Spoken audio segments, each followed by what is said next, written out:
Dolphins take over 1st and 10 at their own 35-yard line.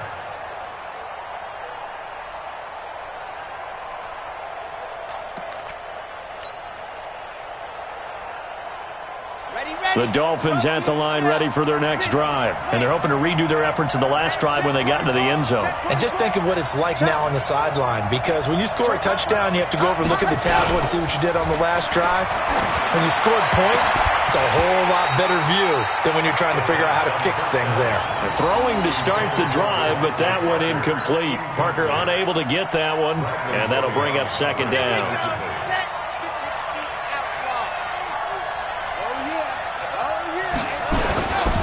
On 2nd down, a run with Breida. And he is swallowed up right at the line of scrimmage. Calling no gain on the run there, and now they'll be looking at a 3rd down. And as a defensive end, getting off the ball quickly, swarming to the football, making a tackle, that's what we saw right there. Yeah, that's what their job is. And really, a lot of the time, they have to throttle back a little bit in the run game because you know those defensive ends, they're like in a sprinter stance. They're just headed straight for the quarterback. That was good recognition on that play to hold him to no gain. That's complete to his tight end, Mike Gesicki. And the tackle going to be made at the 41 as they stop him a few yards short of the 1st. The completion good for only 6, and that'll bring up 4th. Here's Matt Bosher now as he's on a punt for the first time this afternoon. And the kick's away as he angles this one for the sideline. And no return here. Where will they spot it? They say just outside the 20-yard line.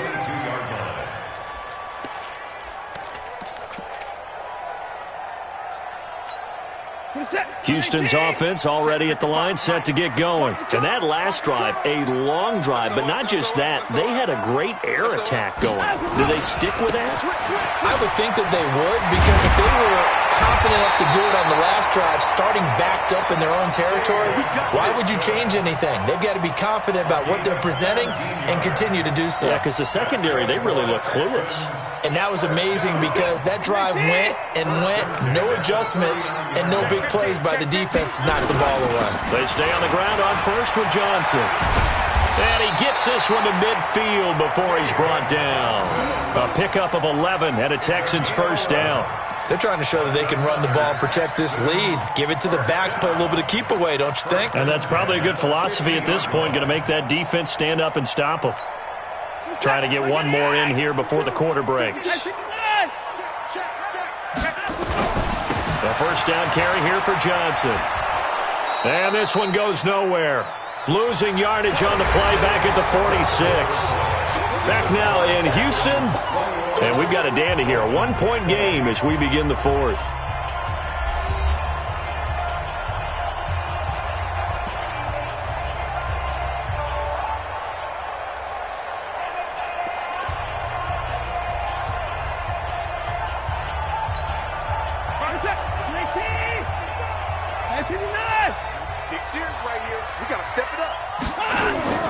Throwing on 2nd and 14. Watson, he's got Fuller. And he'll go down, but not before getting this inside the 30.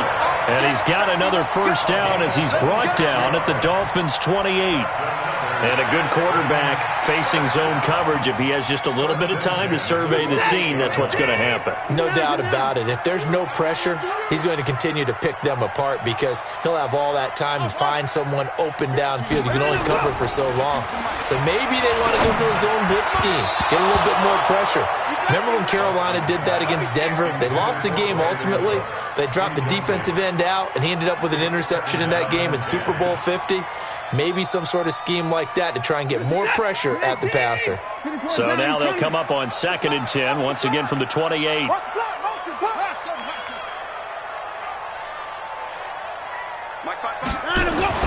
Watson now, throwing again. And look at this. They get the turnover they needed. It's intercepted. Picked off Byron Jones. A critical error there in a tight game of the 4th. All you talk about is taking care of the football, and especially with a lead here in the 4th quarter, turning it over, now the door is open for the opposition. Just in general, when you're passing in the 4th quarter with a lead, no matter at what point, you got to be super careful. Got to be careful, and sometimes you can be so careful that you end up running yourself into an error. And now a big play to start off this drive as the shot downfield is complete. He's at the 30, 10, and all the way in for a Miami touchdown. Devontae Parker, 87 yards. And the Dolphins are once again going to retake the lead. Good throw there, and I don't want to blow it too out of proportion, but he looks a lot more comfortable in his second season. You can tell he put the work in the offseason, and what I mean by that is understanding the playbook, not just the plays and how to execute them, but how to do it against a variety of defenses. Also understands his team better, what they can and cannot do. You can see the confidence rising in him as he plays. Extra point attempt to come here. And that'll make this a 6-point game. Makes the score Dolphins 27, Texans 21.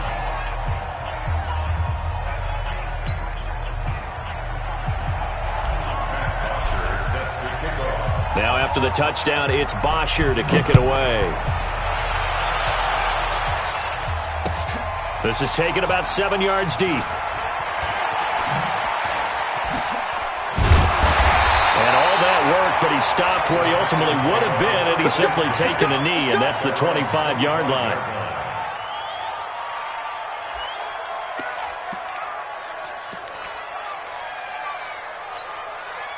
The Texans offense ready to go here for their next drive. And in enemy territory last time through the interception. We'll see what they do on this drive. Can't wait to see how it alters what they decide to do in play calling. Do they continue to throw the ball? Do they want to lean more on the running game? It'll be an interesting sequence of plays that they've got coming up. Does it often affect the play calling with the interception? How much does that change what you do? I think it does depending on why the interception was thrown. Sometimes it's just a matter of the defense made a great play, so you continue to come back. But if it's on you, if the offense just doesn't have the confidence, if they're a little bit shaky, maybe try and take the pressure off and run the ball a little bit. 10 yards there, good enough for a Texan first down. Ball up to the 35 now as they come up on 1st and 10. A shotgun snap for Watson. Nice work to get 7 out of that, and it's 2nd down. They brought the blitz that time, and I thought they were going to get to him, but instead, he flipped it on its ear and ended up picking up positive yardage. I thought he was dead to rights, but you are exactly correct, sir, able to turn that into a positive gain. And this is caught. A spectacular one-handed grab there. 7 yards there and a first down. What a catch, and one-handed, and I'm starting to lose my awe about the play, and maybe I shouldn't. How much of this is the player? How much of it is the glove? Well, those gloves, they do have a little grip to them, they don't got they? a little extra tackiness to them now, and I know. Blitz coming, and down he goes. Big Shaq Lawson gets the sack there. The amount of sacks that they've absorbed in this game is absolutely extraordinary. Let's just face it. This offensive line, flat out, cannot handle this pass rush. It's been demonstrated time and time again. So that complicates things a bit here. 18 yards to go now on 2nd down.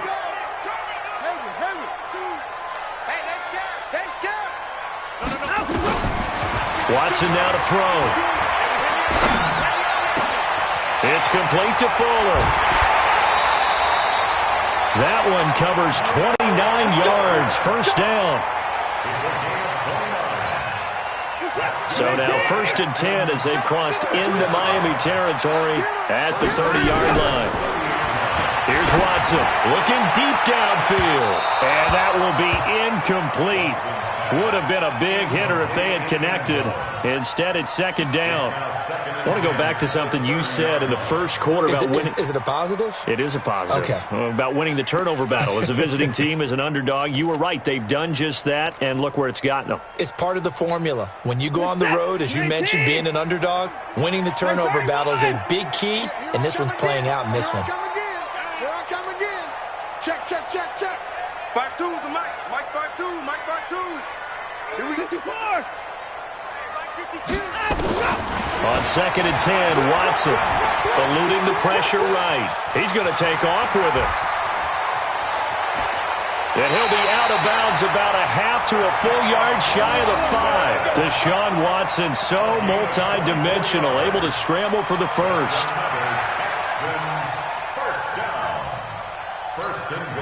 They come up on a 1st and goal and most likely 4-down territory as they need a touchdown and the PAT for the lead.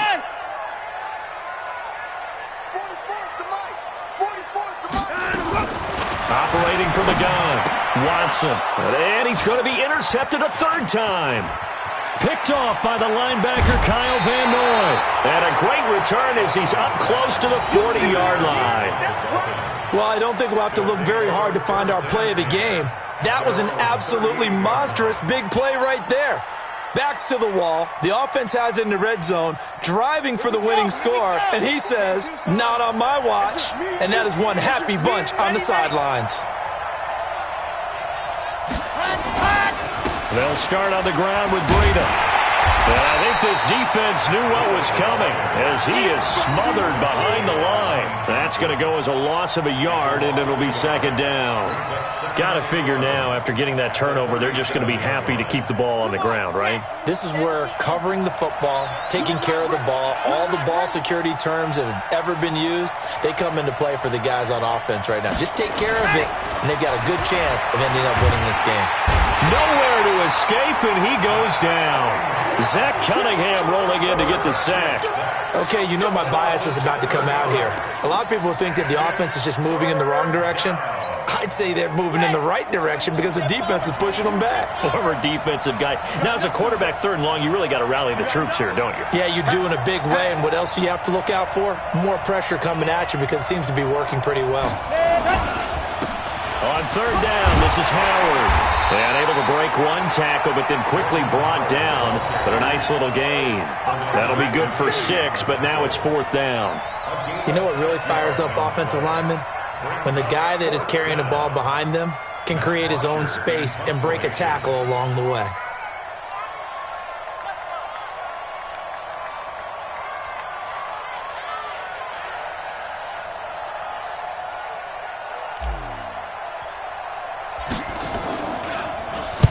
And this is away. It's a high kick, and he got all of it. Now this is fielded in the end zone. Runs through the contact. A terrific return. 30 yards all in all. And we have reached the 2-minute warning.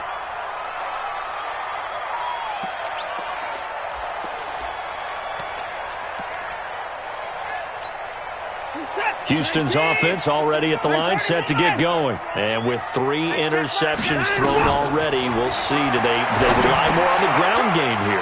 They may have to change things offensively to try and settle things down, not just for the guy throwing the ball, but for the rest of the offensive unit, because their confidence has to be shaken a little bit. And you just wonder, is the backup going to start to warm up a little bit over on the sideline? He's back to throw. Throw left side complete. That's Fuller. But he gets us to the other side of midfield across the 45 before going out. 22 yards there, a 1st down. That's what they need right now. Get the 1st down, get out of bounds, stop the clock. Just playing smart football, understanding the situation, making the plays necessary, and making sure that clock stops at every opportunity. Now left side, a completion to his tight end. A pickup of 11 and a Texans 1st down. And with that last play, he's now up over that 300-yard mark. And in today's NFL, it almost feels routine. And I hate that when you talk about a 300-yard passing game. To me, 300 yards still signifies excellence, and he's achieved that in this performance. From the 32 now, here's 1st and 10. I'm on. Mike, 55. He'll look to throw. Escaping the pressure right. And that is incomplete. Took a shot there on 1st down, but he couldn't reel it in.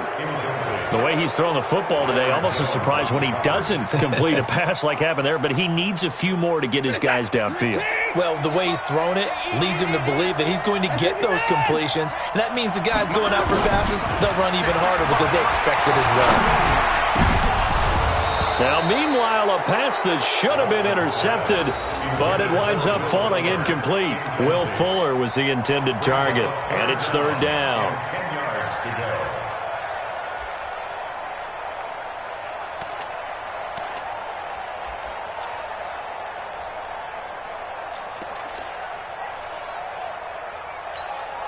Big play coming up. Here's 3rd and 10. I would expect to see some pressure here. Hey, Mike 52, Mike 52. Who that? Who that? Where's 52? Watch 52. The pressure drops off as they'll look to throw. That is caught inside the 5. And they will eventually get him down, but he's inside the 5 all the way to the 3. They're able to convert on 3rd down, and that sets up a 1st and goal. They come up on a 1st and goal, and most likely 4-down territory as they need a touchdown and the PAT. And he can't get a throw off. He's taken down. What a huge play at this point in the game. Now from the 9, here's 2nd and goal. Now it's Watson. And the catch made by Johnson. And he'll be brought down here at the 3-yard line. Now the Texans will burn the first of their timeouts as they'll stop it with just over 40 seconds to go in the game.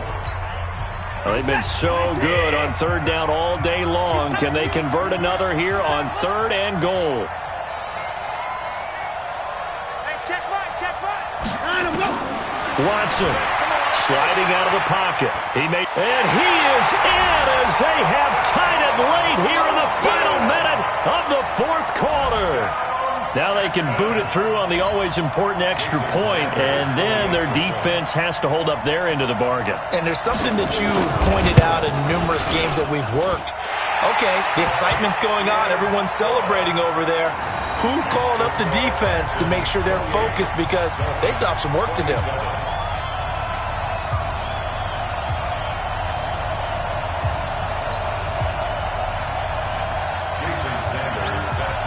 Now after the touchdown, ready to kick it away is Sanders.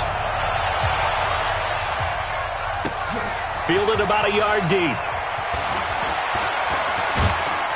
And this return net's positive as he gets past the 25 and up to the 27-yard line. The Dolphins take over 1st and 10 at their own 27-yard line.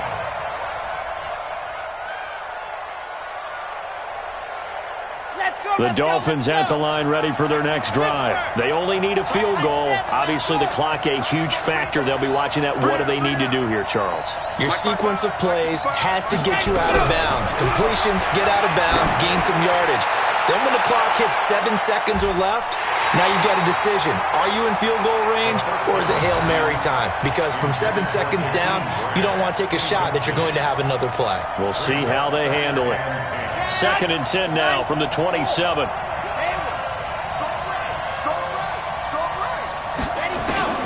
They'll look to throw. And that'll be incomplete. Took a pretty good shot as he tried to pull that one in. Couldn't hang on 3rd down.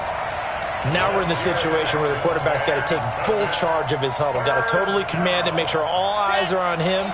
All focus is locked in. Going to call multiple plays and go over different situations and scenarios to make sure everyone is on the same page.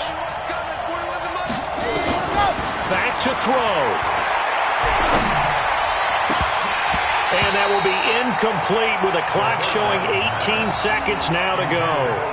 This defense looking impenetrable now. 3 straight incompletions. They're giving him nowhere to go with the football. Maybe a little frustrated back there? Oh, there's no doubt about it. When you've missed on 3 straight, there's going to be some frustration. But now he's got to make sure that that frustration is temporary, not lingering. Big throw coming up. Back to throw. And, a crusher there as it's intercepted. Picked off by the corner, Bradley Roby. And he's going to take this one back to the 37-yard line. Parker, the intended target. Intercepted. The Texans take over 1st and 10 at the 37-yard line. Line of scrimmage, the 37 on 1st and 10. Set the tone, defense. Let's go. They'll try and run some clock here as they keep it on the ground. David Johnson on his way. And all the way to the 2-yard line there before crossing over out of bounds. So Houston going to come away here with the victory. And they were really helped by their defense, forcing 3 turnovers. I think what we saw in this one, today's defense. And what I mean by that is in the old days, pitching shutouts was big time. That was paramount. But the big thing was holding people down, holding down their yardage, right? Don't let them throw the ball through the air and gain a lot of... But now, it's about taking the ball away, taking away possessions, getting the ball back for their offense. They had 3 takeaways in this one, and it led them to victory. So for Houston, they used a favorable early schedule to their advantage as they move to 2-0. And they will hit the road next week for a date with the Jacksonville Jaguars. Meanwhile, for Miami, they'll drop to 0-2. And they'll get a chance to redeem themselves at home next week. That'll do it for us. I'm Brandon Gaudin alongside Charles Davis. Thanks to our entire crew as well. We'll talk to you next time. So long, everybody.